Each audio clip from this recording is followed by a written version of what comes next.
Hello again, everybody. Zack Attack is here with the Atakline for this Thursday, July the 10th, 2014. Alright, because I didn't make an attack line yesterday because I was out last night seeing Journey and Steve Miller Band last night at Pine Knob DT Energy Music Theater, whatever you want to call it. With, of course, Tower of Power opening. And both bands delivered epic, dynamic sets. Steve Miller being slightly better, but I liked both bands nonetheless. And I thought it was a cool combination of all three bands. You had Tower of Power, the soul-flavored, funk-flavored, but of course, ending with, of course, their one big hit and most recognizable hit, What Is Hip? Of course, Steve Miller, I think both Steve Miller and Journey started off the same way, like three opening salvos. Steve Miller kicked off with Jungle Love, Take Money in One, and Abracadabra. And then it filled in the blank with some deep cuts like Dance, Dance, Dance, Wild Mutton, Honey, and The Stick before hitting it home with the best remaining songs, of course, being the Joker got a good reception. It's probably one of my favorite song from Steve has gotta be the Joker. That got like everybody on their feet. Just because it's a good vibing song. And that's why people like the Joker. And honoring its 40th anniversary this year. So that's kind of cool too. Also, of course, you had Journey coming out with their big hits, coming out immediately with a later song, Be Good to Yourself, before nailing it with Separate Ways and Any Way You Want It. And obviously, knowing that I live in Detroit, the most popular song, and knowing from experience from DJing shows, and this song being probably in my mind the most requested song of all time for my show. Song gets requested the most, a lot of my shows. Don't Stop Believing. Duh, obviously. And yeah, everything going, especially when it came to the Born and Raised in South Detroit part. Ending with Loving, Touching, Squeezing with your uncles. I thought Don't Stop Believing was going to be the last song. But it ended up being Loving, Touching. So I was like, good choice for an encore song. If both bands performed well, or now, of course, the big thing, of course, no Steve Perry, but still, great performer, great bound full of energy, and great vocalist nonetheless. Very dynamic show. I'm going to another concert tomorrow. Won't be as rocking as the other one, and won't be as bad of a bitch to get out of Pine Knob, but it's going to be a decent show nonetheless. The Under the Sun tour of Sugar Ray, Smash Mouth, Uncle Cracker, and Blues Traveler. Not that order though, because Blues Traveler probably go first. So that's also the nub. Tonight I have a gig. As I'm making this video, about to get ready for my gig right now. So that's why I'm making this very quickly. And let's get down to it quickly with your Billboard number ones. Well, we have a new number one album for the second time in his illustrious career. Trey Songz, hated by the hit single Nana, it lands at number one with Trigger. And Robin Thicke's album is a bomb, bomb, bomb, bitty, bomb, bomb, bomb, proving that you name your album after your ex-wife sounds desperate, and the songs aren't good. No bloodlines in that album. It's all sad.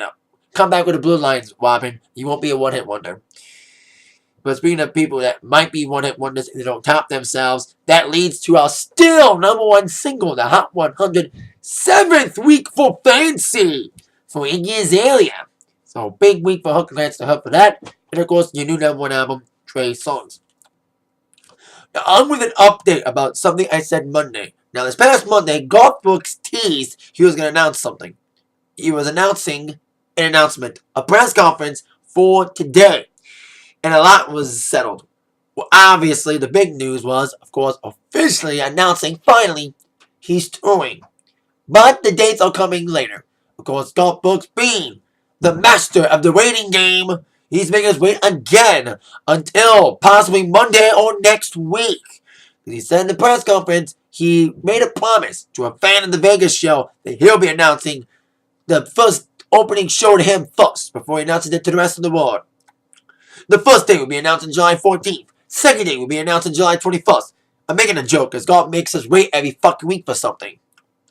But besides announcing, obviously, the tour, he also announces now he's returning to touring. He's returning to recording music. He announced a new deal with RCA Records and Sony BMG after numerous years under the Capitol bandwagon. Now he joins Miranda Lambert, Jake Owen, among many, Carrie Underwood, among many others, under the RCA Nashville bandwagon. Garth hopes to get new material out before Thanksgiving, saying that his music may be a double album, and he's not calling it broad country or any of the new trends going on in the country. He's calling it simply old-fashioned Garth Brooks music. And he's also doing something that fans have been waiting for him to do for years besides touring. Make his video and music specifically available digitally. But he's not doing it through iTunes. He's going to be selling his music through his website, garthbrooks.com, from a countdown clock that's also going to be revealed on Monday. So I think his digital stuff, because after the press conference was streamed on his website, there was a countdown clock, and it currently said 4 days. So apparently, the Garth Brooks digital to have his albums up digitally will be available on Monday. He's saying he's going to offer all of his albums for a stupid price. That's what he said. And also, for the tour, he's working directly with Ticketmaster to make sure prices are affordable for his fans. He already said he's happy with the price. He said within 10 days, he'll be revealing it. So within the next week or so, he'll finally get those fucking tour dates revealed.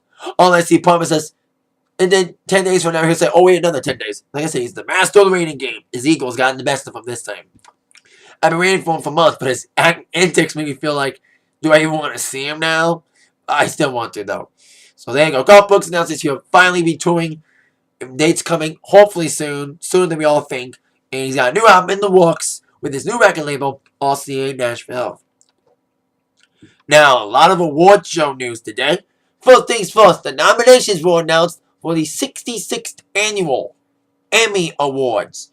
Now, of course, a lot of my shows are nominated, especially, of course, involving Modern Family, once again nominated for Best Comedy Series.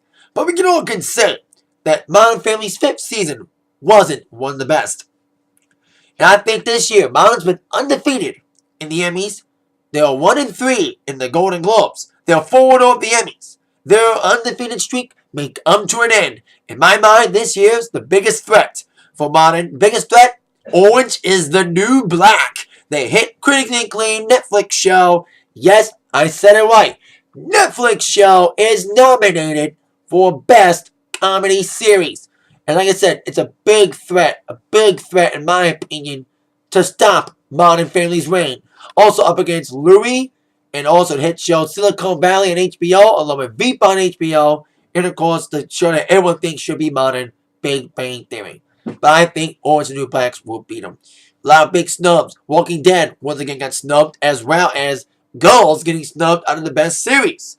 Although Lena Dunham is nominated for Best Lead Actress in a Comedy. Even with my other new favorite shows, being of course At Midnight, is nominated for Best, I forgot what it's called, Best Interactive Programming. Or something, Best Interactive Program. I forgot the name, but it's nominated. Very interested to see, Best Interactive Programming. So congrats to one of my favorites, being, like I said, being At Midnight.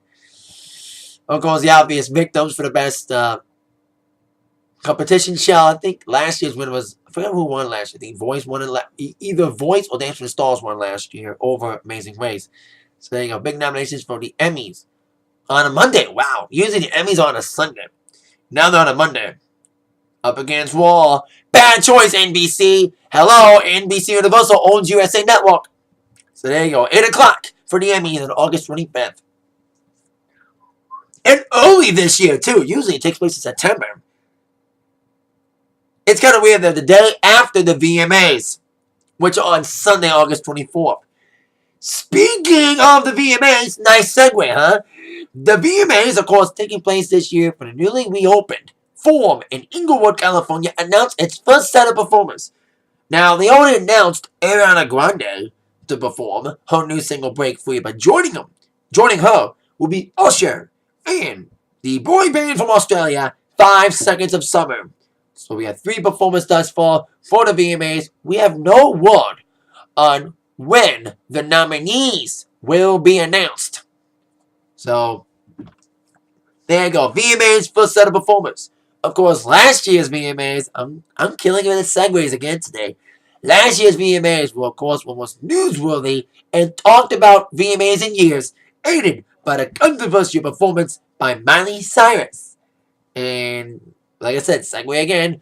News on Miley now. Big week for Miley, of course. Her TV special on the Bangers tour aired this past Sunday. And now rumors have been flying about her getting a new boyfriend. And now it's official. She's actually dating her producer. Mike Will made it. Rumors came out and now she's officially confirming it. The romance came courtesy of Us Weekly, which cites unnamed sources saying the duo had been involved since Cyrus and her fiancé, Liam Hemsworth, broke up. They've been dating apparently for 9 months. According to the source, everybody in her circle knows they've been dating this whole time.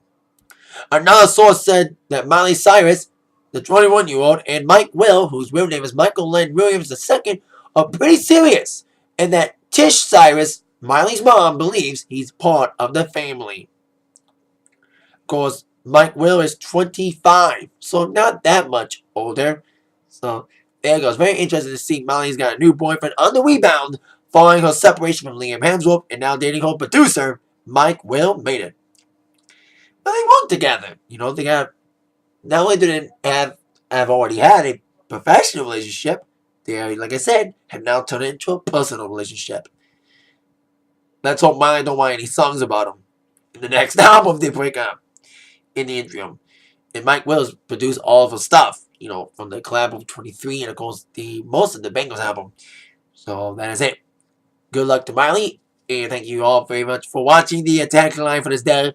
Thank you again for watching. With that in mind, y'all have been attacked by the news from Zach. See you later. Have a great Thursday night. See ya.